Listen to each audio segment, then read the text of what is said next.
अस्सलामुअलैकुम प्यारे बच्चों, आज हम सीखेंगे कि काफ को किस तरह से लिखते हैं और काफ से किन किन चीज़ों के नाम शुरू होते हैं। ओके। काफ से कलम,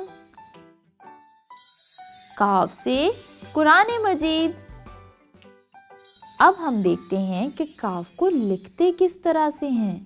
प्यारे बच्चों, हमने इस वाले नुक्ते पे अपनी पेंसिल रखी और इस तरह से तमाम नुकात को आखिर तक मिला दिया और इसके ऊपर 2 नुक्ते लगा दिए, तो ये बन गया काफ। बिल्कुल इसी तरह से अब हम एक और काफ की मशक करते हैं। हमने इस वाले नुक्ते पे अपनी पेंसिल रखी और इस तरह से तमाम नुकात को आपस में मिला दिया और इसके ऊपर 2 नुक्ते लगा दिए, तो ये बन गया काफ। प्यारे बच्चों, अब बाकी तमाम काफ की मशक आप अपनी किताब पे करें और अपनी मामा को दिखाएं। तब तक के लिए अल्लाह हाफिज।